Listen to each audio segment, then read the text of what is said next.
Hello Master Cleansers, and welcome to our last day of easing in today. It's Sunday and the cleanse starts tomorrow. That's Monday. So I just wanted to catch up a little bit today and just let you know what we've done today, and also offer you 5 sort of conclusion tips that are basically summoning all the videos that I've done so far and expanding that a little bit. So what we did today, we basically had to go and get our few little things that we needed for the cleanse, and making sure that we get all of the little extra things, I guess, because we're really going to be monitoring a lot of things for you as well. So we went future shop and London Drugs and a bunch of other places, and Michael got some blood pressure monitor and blood sugar monitor as well, and we got our little measuring spoons. We just moved into a new apartment, and I've been actually traveling for a year before we moved back to Vancouver, and Michael has been traveling for years, so we never really accumulated too much stuff, and so we're basically just getting the stuff for the apartment as well. So that's why we needed our measuring spoons. These we found at Winners for $6, and just a few little things. We got some Epsom salts that I'm going to talk about a little bit later on as well, that will add to the cleansing process, and we got our Brita filter as well. We'll be trying other filtering systems as well, for filtration of the water to use for the master cleanse. We'll let you know about that as we go. And what we did for the ease in today was just the protein shakes, the berry protein shakes that we had for breakfast, and a little bit of the red pepper soup that we have left over from yesterday. I was going to actually make some cabbage soup, but we just got busy and I never got around to it, and we still had enough food, and we're just trying to eat whatever food we have in the fridge, so we don't waste it. So yeah, that's what we did for ease in today. And while we were out there, we actually just got some salad, and that was that today. And we were snacking on some almond butter. We really like that, and some bean salad that we bought a while ago. So that was that for the ease in, and I guess I'm just gonna go ahead with what I want to talk about today. So in last few videos, I talked about cleansing the physical body, but then also the emotional body as well as the mental body, and I just wanted to sort of summon that up a little bit and see if there's a few habits that we can start establishing that will contribute into the master cleanse, or the cleansing process, basically, to make it more of a holistic experience for you, and allow for the whole body, for your whole being to be in a better shape at the end of this process.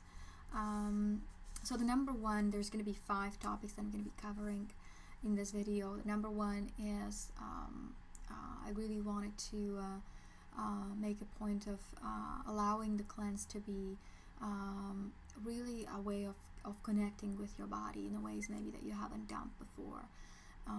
Really sort of starting to develop an awareness of what's going on with it, paying attention to it, and all the signs it's going to be giving you throughout those 10 days, and then the next 3 days of easing out as well, and then just basically afterwards, and to maintain that mentality of paying attention. I'm here to pay attention for the rest of your life, basically, as it is very important that we pay attention to our bodies. So the number one is to really allow for the cleanse to be an opportunity to connect to your body, to really connect to your body, and that will consist of paying attention to our thoughts, what we're thinking, because I have basically explained how that actually can pollute our being, and when we have certain thoughts, that can actually mirror in our physical being or in our biological system, as our body releasing toxins into our bloodstream, and our certain physical functions actually can be decreased or out of balance. So watching our thoughts maybe would be one thing that we can set as an intention every morning. And it can be a tricky thing, but two little tips that I have for people when they start doing that is, number one, to start to speak a little less for a certain amount of time, which will really allow you to choose your words, to really choose your words. So I used to be one of those people that would talk a lot, and I still can get there, sort of. My boyfriend calls me a little radio sometimes, but if you are one of those people that tend to talk a lot, when you talk a lot, you can't have as good of a control of the words that you're choosing, and as well then of the belief systems that you're going to be operating on as well.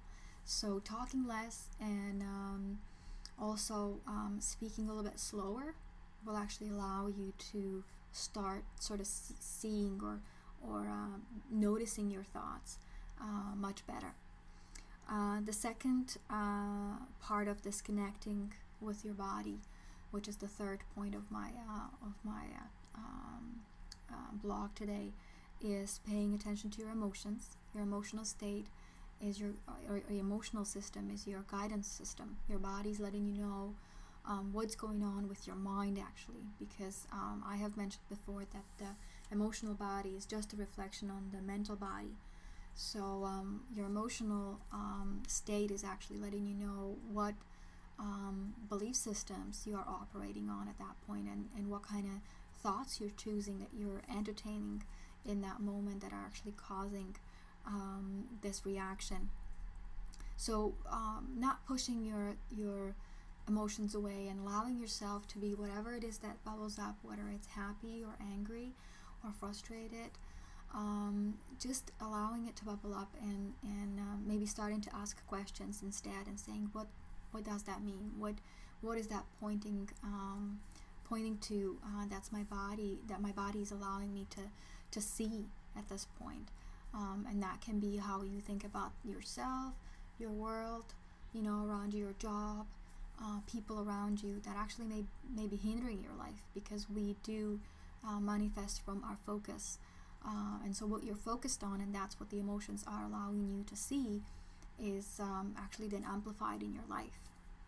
So allowing for the cleanse to be an emotional journey, and not pushing that away, but actually allowing it to bubble up, come up to the surface, and using it as a learning process would be the third habit, maybe to establish, and or sort of an intention to have in the morning. I'm going to pay attention to my emotions today. The fourth point that I would like to cover is connected to these other three already that I've mentioned. I have shared actually a little routine with you yesterday in the video that was basically allowing for a better connection with your body. It was a very simple routine. It was just a breathing exercise or a little meditation in the morning. The second step was, it had 3 steps. The first step was the breathing exercise and a little bit of a meditation in the morning. And second one was to name 2 to 5 things about your body that you really like and enjoy. And the third one was an EFT, emotional freedom technique exercise as well. That I really recommend to try in the morning, especially if you're trying to target your weight loss, and just feelings that you have about your body that you know are not serving you, like feeling just unhappy, generally unhappy, or feeling fat, as far as ugly maybe. So those are good things to try to weed out of your system, and the EFT is actually a very good solution for that.